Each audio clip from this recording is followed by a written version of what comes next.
This is the first monochrome video we're doing in the Netherlands, and there's a perfectly good reason for that. We're visiting Fred Dingemans of d.m.h. Fred started making watches some time ago as a hobby, and after I've wrote about it and a few others wrote about it, he could quit his normal job and start making watches full time. To me that was a very special thing, and I was actually kind of jealous on Fred. A few years later I could quit my job too and start doing monochrome as a full-time job. But it's good to be back and good to see him now here in his workshop in Ouderkerk on the IJssel. Fred, thanks for having us here again. Could you explain us why you started with the first ideas about creating your own watch? I was always fond of watches, mechanical watches, and after saving a little money I bought a nice watch, a nice stainless steel watch with stainless steel band on it. I thought, well, let's peek inside myself, let's remove the back. And I was astonished to see my beautiful stainless steel watch with a movement that was fitted in a plastic ring. And I thought, this is not nice. Let's try to do it myself. Let's see how far I can go. But you didn't stick to just creating a movement holder. You did more. Yeah, because the movement holder wasn't that big a challenge. I wanted to create something. And then you created your own crown protection system, one of the little details that I particularly fell in love with. Yeah. How did you think of this one? Good ideas, they're always nicked, I think. You just adapt them to your own thing, you know. And the idea is, I think, a little bit from the garden hoses with the rubber closings. I nicked it a bit, the idea. Really? Yeah. But there's nothing wrong with taking ideas from another and adapting it. You know, yeah. Most ideas are already there.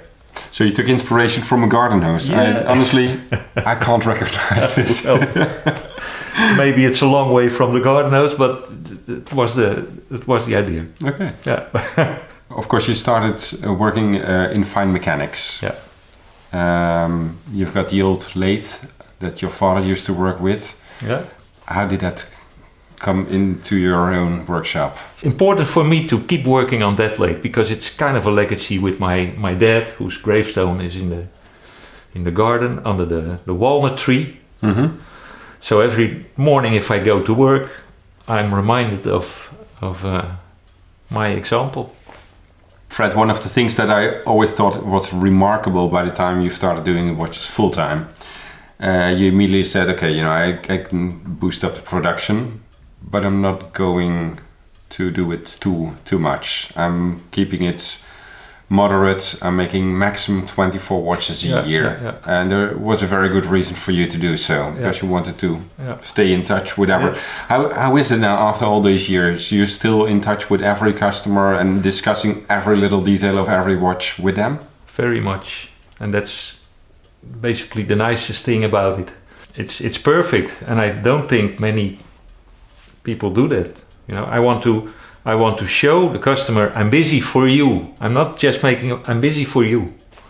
I'm making your watch. It was the deliberate choice of you to start making the watches as a full-time job. Never. It happened. Like many things in life happen, you know. So the case is your signature part of your watches, the d.m.h. What is so specific about the case? In order to tell you a little bit how I came about this case setup, I can show you. Okay, let's go. Okay. Fred works on an old lathe from 1947 that his father even used to work with. He restored it entirely in his own workshop, and now he's making cases and crown constructions on that old lathe. As movements, Fred uses new old stock turn-out dolly movements, and this way he can offer either a jumping hour or a 3-hand automatic. So I started working here some 10 years ago. This is the part where I make my cases and my crowns, so on the lathe and on the drilling machine, and the assembly is also done here. Everything is done here, basically. So my setup for the watch is perhaps a little different than many others, in the way that my crown is at 2 o'clock. It's a big crown, because hands are relatively big.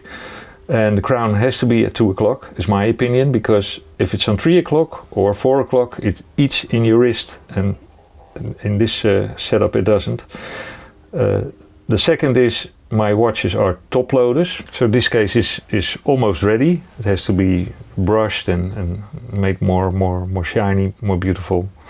But it's engraved with serial numbers, with stainless steel 316L, very common to use that for watches. This is a bronze watch. I'm busy with a case, so you can see I don't use adaptation rings to fit the movements in the case. The case is the ring, so the movement hangs in the case, and I like it that way because of my first watch, which had a plastic ring where the movements was fitted in, and I didn't like it. The machinery that I've got here are basic machineries for a metal shop. So I've got a lathe, old lathe from 1947. The drilling machine that doubles as a press, as a lathe, also a standing lathe kind of. I got a engraving machine. It's also an engraving machine. Basically, I love all things that are mechanical. The possibility of expanding did cross my mind once, but really, I make a small thing, a small object. I don't make a lot, so I really don't need it. This suffice. This will do. I'm happy here. True artisanal watchmaking. Fred is in very close contact with all of his customers, and this is personalization to the max. This is independent watchmaking.